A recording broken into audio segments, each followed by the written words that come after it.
Hello अस्सलाम वालेकुम students, I hope आप सब खैरियत से होंगे। तो आज जो है फिर हम क्वेश्चन नंबर 5 से प्रोसीड कर रहे हैं। 1 2 3 4 हमने लास्ट वीडियो के अंदर कवर किया था। अब सेकंड वीडियो है ये हमारी काइनेमेटिक्स के क्वेश्चंस को लेके।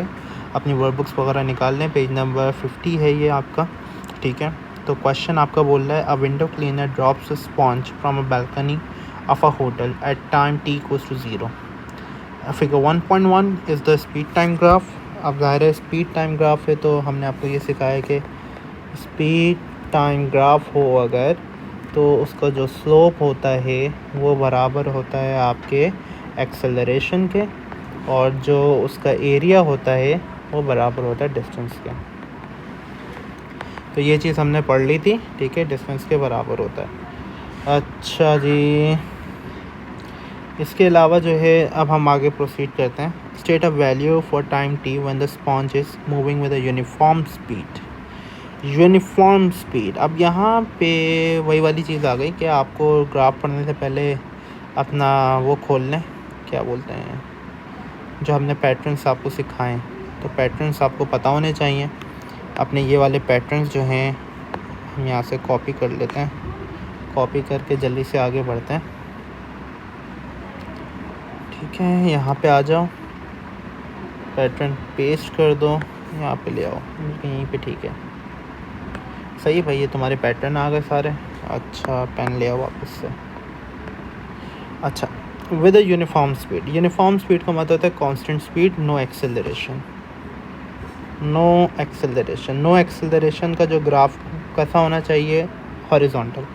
तो हॉरिजॉन्टल आपको कहाँ से दिख रहा है ग्राफ को? अगर आप देखो, पहले आपका कांस्टेंट एक्सेलरेशन है, फिर डिक्रीजिंग एक्सेलरेशन है, पॉजिटिव डिक्रीजिंग, फिर नो एक्सेलरेशन है, फिर ड्रॉप है, फिर नो एक्सेलरेशन। तो ये वाला जो पार्ट है ये आपका वो पार्ट है जो नो एक्सेलरेशन का पार्ट है।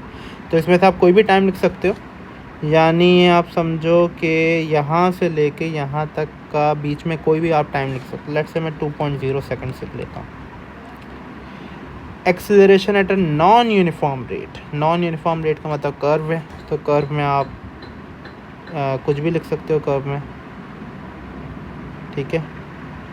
जितने भी कर्व्स होते हैं ना वो नॉन यूनिफॉर्म होते हैं। अब यहाँ पे क्या टाइम आ रहा है, 1.1 1.2 1.3 1.4 1.5।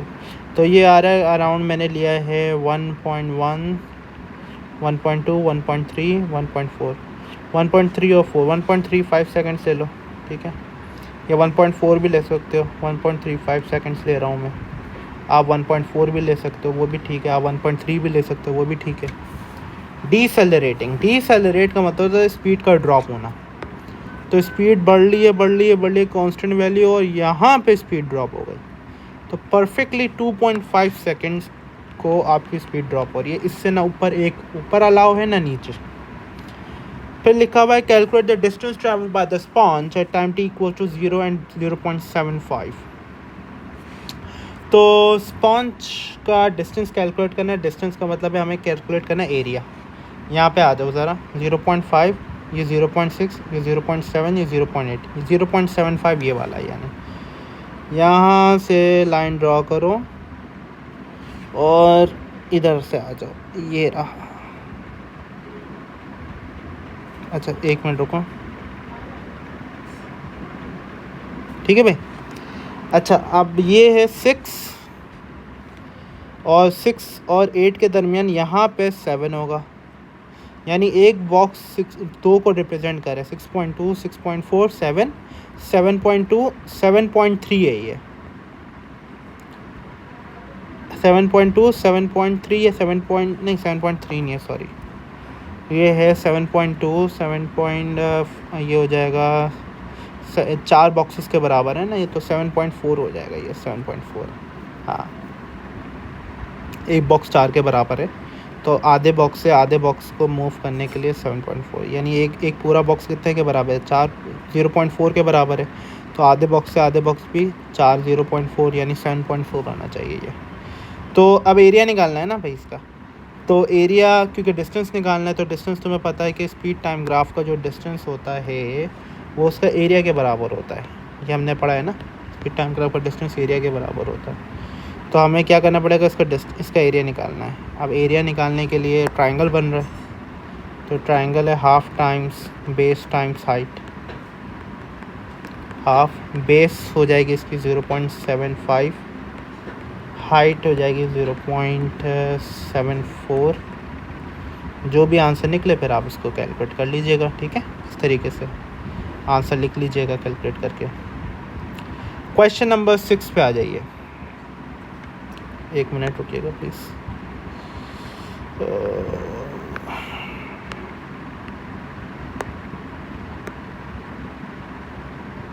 सही, सॉरी, क्वेश्चन नंबर 6 पे आ जाइए। क्वेश्चन नंबर 6 आपका बोल रहा है figure 1.1 shows a cricket ball as it comes into the contact with a cricket bat, ठीक है।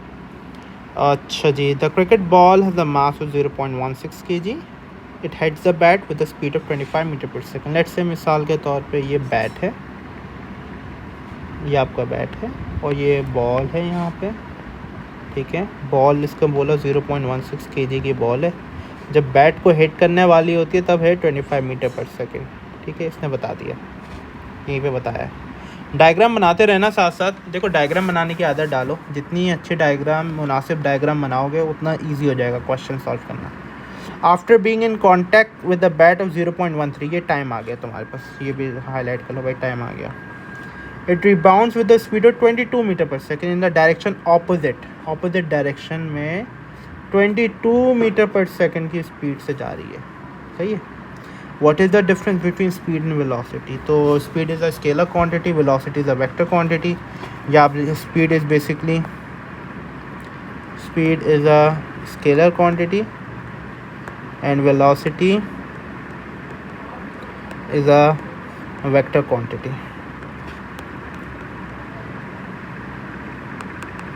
ठीक है। Calculate the change in velocity. Velocity का change calculate करना है। चेंज इन वेलोसिटी जो होती है वो होती है आपकी final velocity minus initial velocity. अगर डायग्राम ये वाली गौर से देखो जो यहाँ पे बनाई है, जो फाइनल वेलोसिटी है, बाद की वेलोसिटी है वो है 22 मीटर पर सेकंड, जो पहले की वेलोसिटी है वो है 25 मीटर पर सेकंड। तो फाइनल वेलोसिटी की वैल्यू आप क्या लिखोगे? -22। अब आपके जहन में आ रहेगा सर ये -22 के लिखा है। देखो वेलोसिटी एक वेक्टर क्वांटिटी है ना, मैंने आपको एक बात समझाई थी कि जब आपको ये चीज़ याद होगी, हमने ये चीज़ पढ़ी थी कि ऊपर की तरफ पॉजिटिव, लेफ़्ट राइट की तरफ पॉजिटिव, नीचे की तरफ नेगेटिव, लेफ़्ट की तरफ नेगेटिव। इस वाली चीज़ को देखो, ये राइट की तरफ जा रही है तो ये पॉजिटिव होगी और ये चीज़ लेफ़्ट की तरफ आ रही है तो ये नेगेटिव होगी, इसलिए मैंने -22 लिखा है। फिर फॉर्मूले का माइनस आ गया, इनिशियल वेलोसिटी 25 तो +25, इन दोनों को आंसर निकालोगे तो हो जाएगा -47 मीटर पर सेकेंड, ठीक है भाई। Calculate the average acceleration of the ball while its contact with the bat. तो एक्सेलरेशन होती है आपकी change in velocity upon change in time. Change in velocity अभी अभी आप लोगों ने कैलकुलेट की है, -47। चेंज इन टाइम जो है वो आपके पास ये रहा 0.0013 सेकेंड्स। इसका आंसर कैलकुलेट करना है आपने। देख लेता हूँ अगर मेरे पास कैलकुलेटर चल रहा है, होपफुली।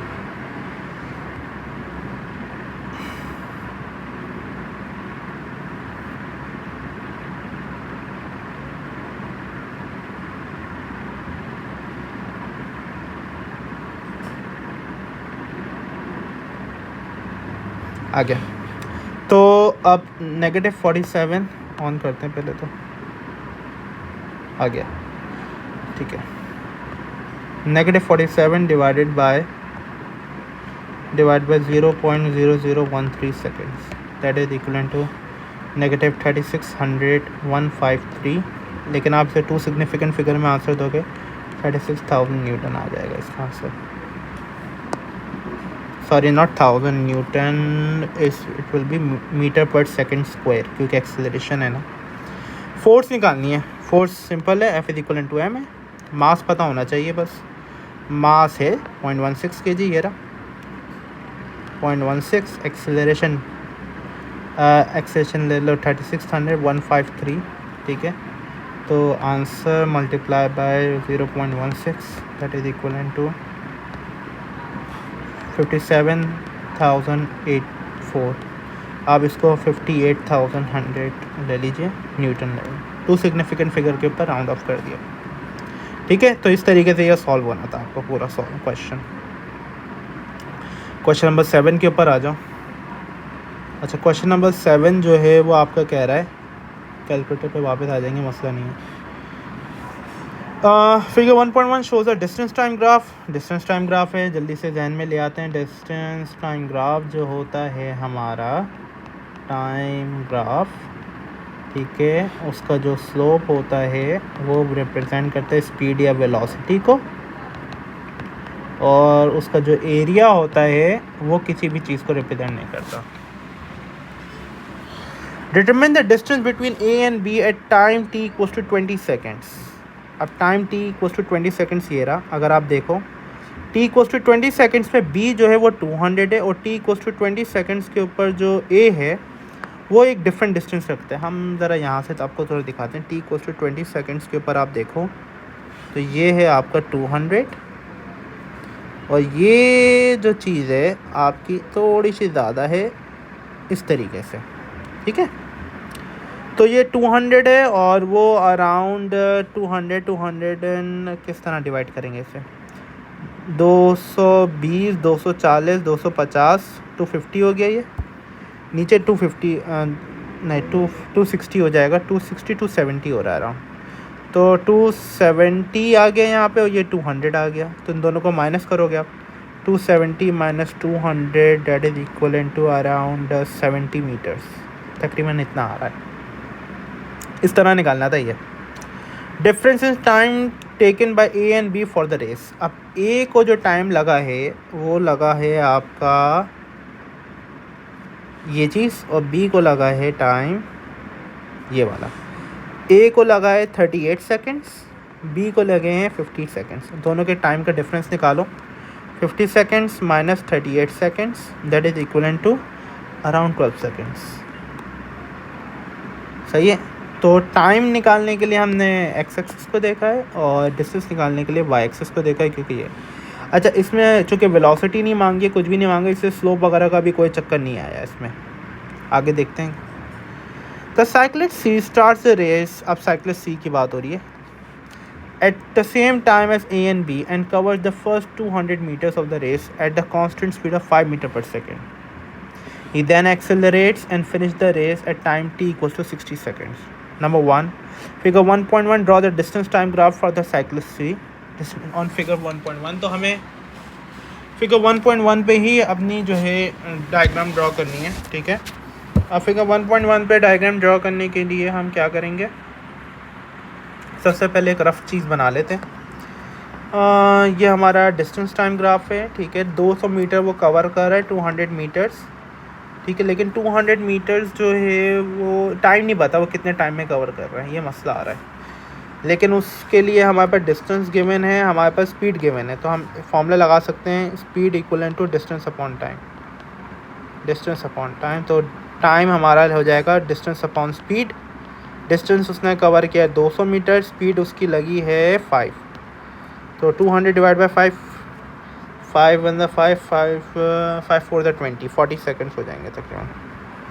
तो 40 सेकेंड्स के अंदर अंदर जो है उसने पहले 200 मीटर कवर किया, ठीक है, एट अ कांस्टेंट स्पीड। लेकिन बोल रहा है कांस्टेंट स्पीड का मतलब पता है क्या है? कांस्टेंट स्पीड का मतलब बिल्कुल ऐसे ही होगा, ग्राफ सीधा बनेगा, ठीक है, ये कांस्टेंट स्पीड हो जाएगा। अच्छा, उसके बाद बोल रहा है he then accelerates and finish, और 60 the time T equals to 60 second. 60 seconds पे वो एक्सेलरेट कर रहा है। एक्सेलरेट करने का मतलब इस तरह से, समझ रहे बात को। और रेस कहाँ फिनिश हो रही है? रेस 500 मीटर्स के ऊपर फिनिश हो रही है। तो यानी ये वाला पॉइंट है, ये 500 मीटर पर फिनिश होगा। अब आप बोलोगे सर आपको कैसे पता चला कि रेस 500 मीटर्स के ऊपर फिनिश हो रही है? आप यहाँ पे देखो ना, ए भी तो 500 मीटर्स पे फिनिश कर रहा है रेस को, बी भी 500 मीटर्स पे, तो सी को भी कितने पे करना चाहिए? 500 मीटर्स पे फिनिश करना चाहिए। अच्छा, तो हमारे रफ डायग्राम के हिसाब से 40 सेकंड्स के अंदर 200 मीटर्स, तो हम लोग थोड़ा डिफरेंट कलर लेते हैं। 40 सेकेंड्स ये रहा, 200 मीटर्स ये रहा, ठीक है। तो ये एक स्ट्रेट लाइन बनेगी पहले, ठीक है। उसके बाद 500 मीटर्स 60 सेकेंड्स ये रहे और 500 मीटर्स ये रहे। इसके बाद वो कह रहा है एक्सेलरेट कर रहा है, तो एक्सेलरेशन का ग्राफ इस तरह बन जाता है, ये आपका ग्राफ बन जाएगा इस तरह से, ठीक है। ये ग्राफ बनेगा सी, साइक्लिस्ट सी का, साइक्लिस्ट सी, इस तरह से। Calculate the average speed of the cyclist C. Average speed हमने बताया था, एवरेज स्पीड जो होती है वो होती है total distance upon total time. Total distance जो साइक्लिस्ट ने कवर किया वो 500 मीटर्स है, क्योंकि रेस उसने 500 मीटर की कवर की है ना, हमने अभी भी डिस्कस किया। और टाइम जो लगा वो 60 सेकेंड्स लगा। तो इस हिसाब से आप कैलकुलेशंस कर सकते हैं। अपनी स्प्लिट व्यू में जाते हैं, जल्दी से कास्टियो खोलते हैं। तो इस हिसाब से जो है 500 डिवाइडेड बाय 60 अगर आप करोगे तो आपका आंसर जो आएगा that is 8.33 metre per second. ये आपका आंसर आ जाएगा। इस तरीके से आपका ये होगा सॉल्व, ठीक, 8.33 metre per second. Question number 8, the overall stopping distance of cycle made up तो 2 पॉइंट्स। अच्छा, एक थिंकिंग डिस्टेंस होता है, उसकी डेफिनेशन दे दी, और एक आपका जो है braking distance, distance travel after the brakes are applied. अच्छा, ये देखो डेफिनेशन इन्होंने दे दी है। देखो आप ये दो डेफिनेशन भी याद कर सकते हो, थिंकिंग डिस्टेंस, ब्रेकिंग डिस्टेंस की। एनर्जी चेंज को आप छोड़ दीजिए, एनर्जी चेंज को हमने डिस्कस नहीं करना। The ball rolls in front of a cyclist at time T equals to 0। अब वो साइक्लिस्ट चला रहा था, टाइम t 0 पे उसने देखा कि बॉल आ रही है।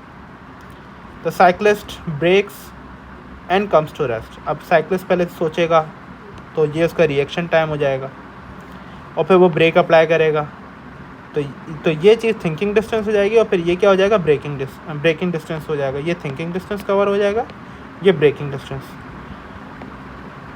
स्पीड टाइम ग्राफ है, स्पीड टाइम ग्राफ का स्लोप बराबर होता है एक्सेलरेशन या डिसेलरेशन के, और उसका जो एरिया होता है वो बराबर होता है डिस्टेंस के।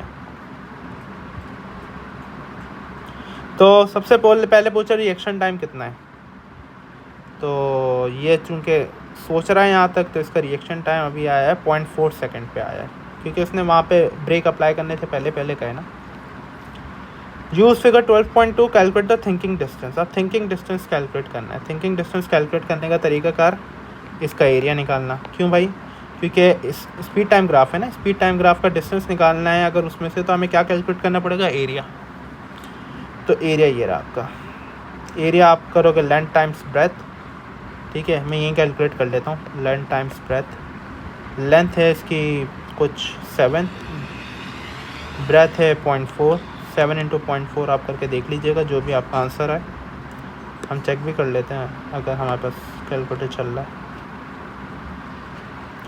7 × 0.4 that is equal to 2.8 metres, ठीक है। तो ये 2.8 मीटर्स हो गया। State how the braking distance found using figure 12.2। Breaking, अब ये एरिया निकाला था ना भाई हमने, तो आप बोलोगे by finding the area, by finding the area of graph from time भी बता दो एहतियातन, 0.4 से 2.4 तक, 0.4 सेकेंड टू 2.4 सेकेंड्स। और एहतियातन बता रहा हूँ एक चीज़, यूज़ फार्मूला ऐसे एग्जामिनर को इम्प्रेस करने के लिए, 1/2 × बेस टाइम्स हाइट,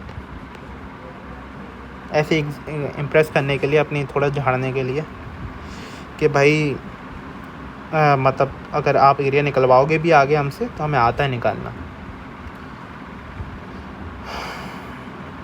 अच्छा जी, on another occasion the same cyclist travel at the initial speed of 5 metre per second. अब 5 मीटर पर सेकेंड की स्पीड से जा रहा है।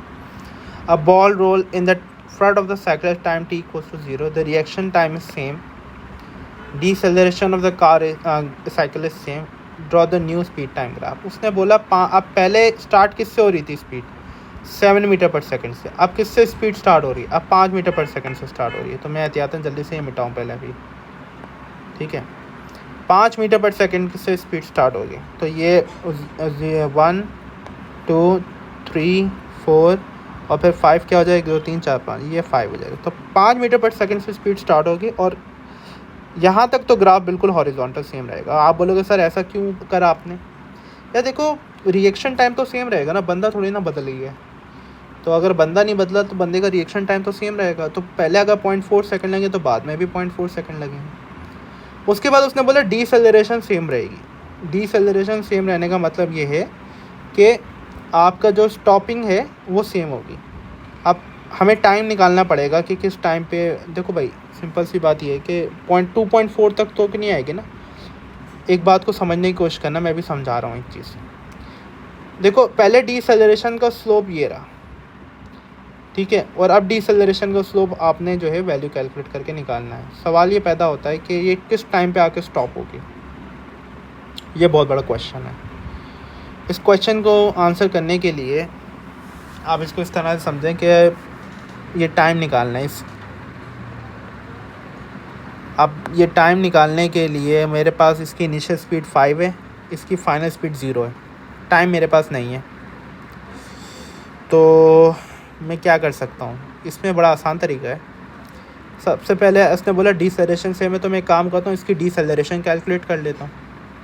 अगर इसकी डीसेलरेशन में कैलकुलेट करने की बात करूँ, that will be equivalent to A is equivalent to V minus U upon T. Final velocity 0 थी, इनिशियल वेलोसिटी 7 थी और टाइम हमें लगा था 2 यानी -3.5 मीटर पर सेकंड स्क्वायर। जो अब नई लाइन बनेगी उसकी डीसेलरेशन भी यही होगी, दैट इज़ -3.5 मीटर पर सेकंड स्क्वायर। फाइनल स्पीड तो आपकी 0 ही होगी। इनिशियल स्पीड आपने निकालनी है, टाइम आपको नहीं, इनिशियल स्पीड आपकी 5 गिवन है, टाइम आपको निकालना है। तो time will be equivalent to 5 divide by 3.5। तो 5 divided by 3.5 that is equivalent to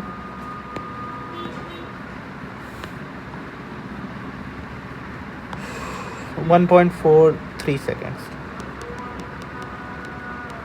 तो अब यहाँ पे 0.4 है, 0.4 के बाद 1.43 सेकेंड्स और ऐड करना है। तो 0.4 प्लस 1.43, तो टोटल टाइम आ जाएगा इसके पास 1.83। तो अराउंड 1.2, ये 1.6 है, 1.2, 1.7, 1.8, 1.6, 1.7, 1.8, 1.9, 2.0 ऐसे नहीं डिवाइड हो रहा है। हमें थोड़ा देखना पड़ेगा ग्राफ को कि ग्राफ किस तरह से चल रहा है। 0.4 यानी 0.2 का डिफरेंस आ रहा है, 0.2 का डिफरेंस आ रहा है। तो ये तकरीबन 1.8 होगा ये। तो ये हमारा है 1.83। तो अराउंड कुछ इस तरीके से आएगा, ये पॉइंट बनेगा आपका इस तरह से। अच्छा एक चीज़ ऑब्ज़र्व करना है, बड़े मज़े की चीज़, यहाँ का स्लोप और यहाँ का स्लोप दोनों पैरेलल लग रही हैं लाइंस, दोनों सेम लाइंस लग रही हैं कि नहीं लग रही। अगर दोनों की लाइन सेम लग रही है ना, इसका मतलब है दोनों का स्लोप क्या है, सेम है। समझ में आ रही है बात। ये एक तरीका होता है आइडेंटिफाई करने का थोड़ा सा।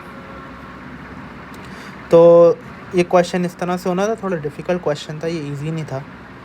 और मतलब स्टूडेंट्स को हो सकता है थोड़ा मुश्किल हो ये समझने में। तो अगर इनके अभी भी मुश्किल हो तो फिर आप मुझसे पूछ लीजिएगा, क्वेरी क्लास होगी ना इंशाल्लाह हमारी इसमें। The distance, the braking distance longer when the cycle stop on a wet road, explain why. तो अब ब्रेकिंग डिस्टेंस लॉन्गर है, ठीक है। तो ऑन अ वेट रोड आपको भी पता है, on a wet road the friction reduces. Friction क्या हो जाती है, रिड्यूस हो जाती है, due to which it takes longer time longer time to stop and deceleration decreases. Deceleration decrease हो जाती है. फ्रिक्शन रिड्यूसेस को आप ये भी बोल सकते हो बैकवर्ड फोर्स डिक्रीजेस, क्योंकि ये 3 मार्क्स का है ना, इससे 2-3 पॉइंट लिखना ज़रूरी है. Backward force decreases, friction decreases तो backward force decreases due to which it takes longer time to stop and deceleration decreases. ऐसा ही है. तो इस तरीके से आप लिख सकते हो. अच्छा, इसमें 3-4 पॉइंट होते हैं. जैसे मिसाल के तौर पे वेट रोड है ना, कभी कभार ऐसा क्वेश्चन आ जाता है. अभी इसने क्वेश्चन में बोला है कि लॉन्गर डिस्टेंस है. कुछ बच्चे क्या करते हैं, कुछ बच्चे बोलते हैं लॉन्गर ब्रेकिंग डिस्टेंस, यही कॉपी पेस्ट कर देते हैं. कहते हैं सर हमें मार्क क्यों नहीं मिला. तो उसने तो क्वेश्चन में ऑलरेडी बोला हुआ लॉन्गर ब्रेकिंग डिस्टेंस, तो इसके अलावा कुछ बताओ ना. अब जैसे फ्रिक्शन जो है वो रिड्यूस हो जाती है, फ्रिक्शन रिड्यूसेस सब लिख लेते हैं. ये पहला पॉइंट हो गया, ठीक है. Due to which backward force decreases, ये दूसरा पॉइंट हो गया. बैकवर्ड फोर्स डिक्रीजेस, ठीक है. द बैकवर्ड फोर्स डिक्रीज़ हो जाती है तो डीसेलरेशन डिक्रीजेस, ये तीसरा पॉइंट इस पर आप हासिल कर सकते हो. डीसेलरेशन डिक्रीज़ हो जाती है तो फिर चौथा पॉइंट आता है takes longer time to stop, ठीक है. अच्छा, एक चीज़ का ख्याल रखना, अभी क्वेश्चन के अंदर उसने बोला वेट रोड है और लॉन्गर डिस्टेंस, इसने ये बात बोली है, तब जाके हमने ये लॉन्गर टाइम, ये 4 पॉइंट एंटर किए हैं. कभी कभार क्वेश्चन के अंदर बोलता है वो कि लॉन्गर डिस्टेंस नहीं, वो कहता है longer time, it takes longer time to stop. Why, explain why. तो आप बोलोगे friction reduces, backward force decreases due to which deceleration decreases, it take longer distance to stop. बात समझ रहे हो. जो चीज़ क्वेश्चन के अंदर लिखी हुई है ना, वो चीज़ रिपीट नहीं करनी है आपने. अगर टाइम लिखा हुआ है तो डिस्टेंस लिखो एंड वाले पॉइंट में, अगर डिस्टेंस लिखा हुआ है तो एंड वाले पॉइंट में क्या लिखना है, टाइम लिखना है. इस तरीके से ये 4 मार्क्स का क्वेश्चन का आंसर बन सकता है. ये मैंने 4 मार्क्स के लिए बता दिया आपको. आप जो है ना इसे 3 मार्क्स के लिए भी लिख सकते हो, 2 मार्क्स के लिए भी लिख सकते हो, 1 मार्क के लिए तो खैर वो सिर्फ फ्रिक्शन रिड्यूसेस वाली बात ही लिखोगे, ठीक है. ये मैंने आपको 4, इससे ज़्यादा का नहीं बन सकता है. ये बस इसके अंदर यही 4 पॉइंट होते हैं, ये ध्यान में रख लो, फिर हो जाएगा. ये सी वाला पार्ट छोड़ देना. Question number 9, Figure 1.1 show the speed time graph for the car traveling along a horizontal road. Speed time graph है भाई. स्पीड टाइम ग्राफ का ग्रेडियंट, स्लोप, बार बार लिख रहा हूँ मैं इस बात को ताकि जहन में आ जाए. स्लोप जो है वो बराबर होता है एक्सेलरेशन या डीसेलरेशन के बराबर होता है. और दूसरी चीज़ जो है, जो उसका स्लोप के अलावा एरिया होता है वो बराबर होता है आपके किस चीज़ के, डिस्टेंस के. ये 2 बातें जो हमने डिस्कस की हैं. एक सेकंड प्लीज़.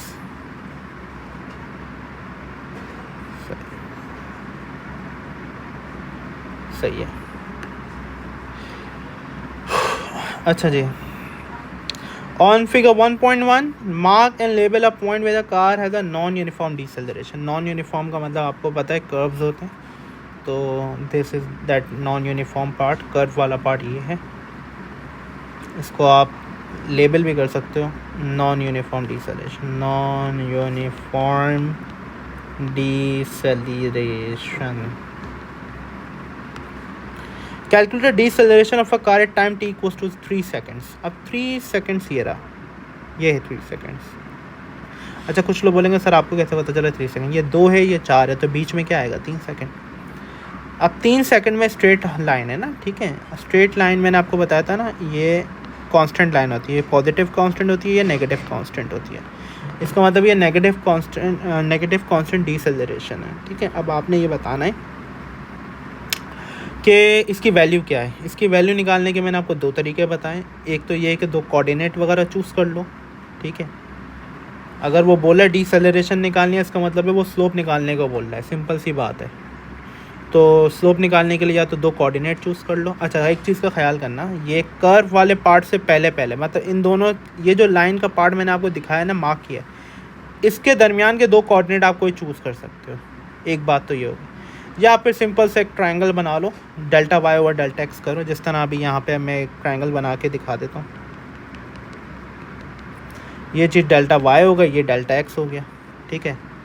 यहाँ पे अगर देखो तो ये आई गेस हो जाएगा 25 हो जाएगा, तो ये 26 कहाँ पे आएगा इसमें, 25.5 हो जाएगा फिर ये 26 यहाँ पे आएगा, तो ये 25.5 हो जाएगा। तो यहाँ पे ये आ रहा है 25.5, ये आ रहा है 30, ठीक है। डेल्टा वाई की वैल्यू हो जाएगी स्लोप की, अगर बात करूँ वो होता है delta Y over delta X. Delta Y हो जाएगा 30 माइनस 25.5, 4.5 हो जाएगा। डेल्टा एक्स की वैल्यू ये आ जाएगी आपकी 2, और ये 2 आ रहा है यहाँ पे, अगर आप गौर करो ये वाला पार्ट, ये 2 है, और ये क्या है आपका आई गेस 3, यहाँ पे 3 है ना, तो 3.2, 3.4, 3.3, 3.8 हो जाएगा। तो 3.8 माइनस 2 कर दो, इस तरह से कर दो, तो जो भी इसका आंसर है फिर यहाँ पे आप लिखोगे, इसका स्लोप आ जाएगा। तो या तो 2 कोऑर्डिनेट चूज़ कर लो या इस तरह से कर लो, तो डिसेलरेशन आ जाएगी फिर। अच्छा 2 कोऑर्डिनेट चूज़ करोगे तो वही y2 minus y1 upon x2 minus x1 का फॉर्मूला लगाना, फिर उससे तुम्हारा आंसर आ जाएगा।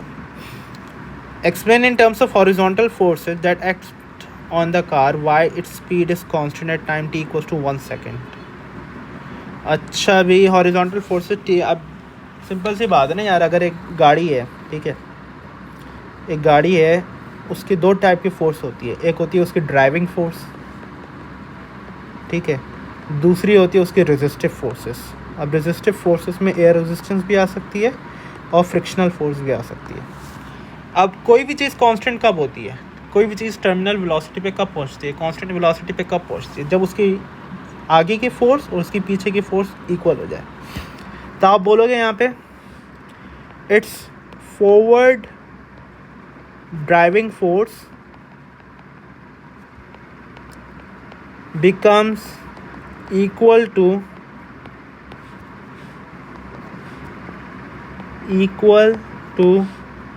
backward resistive forces। Resistive forces के ब्रैकेट में आप लिख सकते हो एयर रेजिस्टेंस, ठीक है, कॉमा डाल के लिख सकते हो आप फ्रिक्शन, ड्यू टू विच, अब आपने 2 मार्क्स का ना एक्सप्लेन करना, due to which resultant force become zero and objects moves with constant speed. ये आपने इस तरह से लिख दिया, ठीक है। देखो पूरा सिचुएशन मैंने डिस्क्राइब किया है, और बहुत ही मतलब लाइंस का ख्याल करते हुए, जितनी लाइन गिवन है उतना ही मैंने लिखा है, ज़्यादा नहीं लिखा ना कम लिखा है। खैर ज़रूरी नहीं होता कि आप लाइन सारी फिल करो, लेकिन ये कि बस अगर दी भी हैं तो यूटिलाइज़ करने में क्या है, अनटिल अनलेस आप सही चीज़ लिख रहे हो। Question number 10, a skier sets off from rest and accelerate uniformly at 3.4 meter per second square for 5 seconds. Calculate the speed. Simple सी बात है, acceleration equals to v minus U upon T होता है, ठीक है भाई। अब सेट्स फ्रॉम रेस्ट, इसका मतलब इनिशियल स्पीड 0 होगी, और ये एक्सेलरेशन है, यूनिट बता रहा है मीटर पर सेकंड स्क्वायर, ये टाइम है। फाइनल स्पीड निकालनी है भाई आपने, एक्सेलरेशन है 3.4, फाइनल स्पीड, इनिशियल स्पीड है 0, टाइम है 5, तो आपका v हो जाएगा 3.4 मल्टीप्लाई बाय 5 टाइम्स 3.4, क्या आंसर आएगा?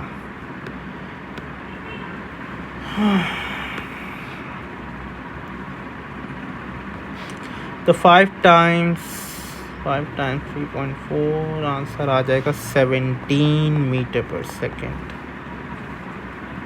तो ये हो गया 17 मीटर पर सेकेंड, ठीक है भाई। फिर लिखा हुआ है time t equals to 5 seconds, 5 second के अंदर द स्कीयर स्टॉप एक्सेलरेटिंग, मतलब 5 सेकेंड बाद वो स्टॉप हो जाता है, and travels further on for the 10 second at a constant speed, यानी वो अगले 10 सेकेंड तक से 17 मीटर पर सेकेंड की स्पीड से जा रहा है। What is the size of the resultant force acting on a skier during these 10 seconds? अब वही वाली बात है ना भाई, कांस्टेंट स्पीड का मतलब है रिजल्टेंट फोर्स 0, सीधी बात। अभी हमने पीछे वाली एग्जांपल में भी करा है ना, इसमें भी क्या हो रहा था, वो कांस्टेंट स्पीड से जा रहा था, इसकी फॉरवर्ड फोर्स बैकवर्ड फोर्स के इक्वल हो जाती है, रिजल्टेंट 0 हो जाता है। इसी तरह से जब पैराशूटिस्ट टर्मिनल वेलोसिटी पे पहुंचता है तो उसका वेट और उसकी जो एयर रेजिस्टेंस होती है वो दोनों इक्वल हो जाते हैं। जब वेट जो है वो एयर रेजिस्टेंस के इक्वल हो जाती है तब वो चीज़ क्या हो जाती है, वो आपकी टर्मिनल वेलोसिटी पे पहुंच जाती है, टर्मिनल स्पीड, टर्मिनल वेलोसिटी। बात समझ में आ रही है? तो इस तरीके से तो रिजल्टेंट फोर्स इसमें यहाँ पे क्या हो जाएगी, रिजल्टेंट फोर्स आपकी 0 न्यूटन हो जाएगी। अब ये बनाना है ग्राफ, ठीक है भाई। तो कह रहा है कि एक्सेलरेट स्पीड टाइम ग्राफ है। तो टाइम t0 पे 0 होगी, टाइम 5 सेकंड्स तक उसने 5 सेकंड में उसने स्पीड अचीव कर ली 17। तो 5 सेकंड में 5 सेकंड देखना पड़ेगा कहाँ है, 4 5 6 7 8, नहीं ये नहीं हो रहा। अच्छा भाई 4 के बराबर है ना, तो 4 तो इसको मेरे ख्याल से हमारा 2.5 होगा। हाँ तो 2.5 जो है ये 5 हो जाएगा, ये हो जाएगा 6, ये हो जाएगा 7 और फिर वो हो जाएगा 8, ऐसे ही है। तो 5 सेकंड में वो पहुंच रहा है 17 मीटर पर सेकंड। 15 16 17, ये 17 हो जाएगा। तो 5 सेकंड ये रहा, 17 ये रहा। तो अब हमारी जो लाइन बनेगी वो इस तरह की बन जाएगी, ठीक है भाई। और उसके बाद फॉर द फर्दर 10 सेकेंड वो एक कांस्टेंट स्पीड से मूव कर रहा है। तो 5 के बाद 10 सेकेंड्स और, तो तकरीबन 5 + 10 कितना हो जाएगा, 15 सेकेंड्स हो जाएगा। तो 15 सेकेंड का 12 हो जाएगा, ये 13, ये 14, ये 15 हो जाएगा।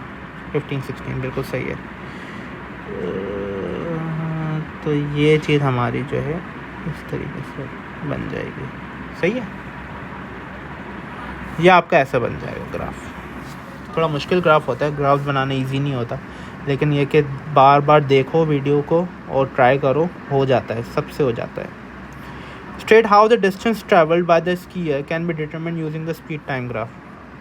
स्पीड टाइम ग्राफ है ना भाई, स्पीड टाइम ग्राफ का डिस्टेंस कितने की, एरिया किसके बराबर होता है, डिस्टेंस के। तो आप बोलोगे by finding area under the graph. आपने कोई कैलकुलेशन नहीं करना, स्टेट बोल रहा है वो, अंडर द ग्राफ। 1 मार्क का सवाल है सिर्फ, सही है भाई, 10 मार्क्स। तो अभी हम ये वाली वीडियो यहाँ पे स्टॉप करते हैं, क्वेश्चन नंबर 11 से इंशाल्लाह शुरू करेंगे फिर, ठीक है।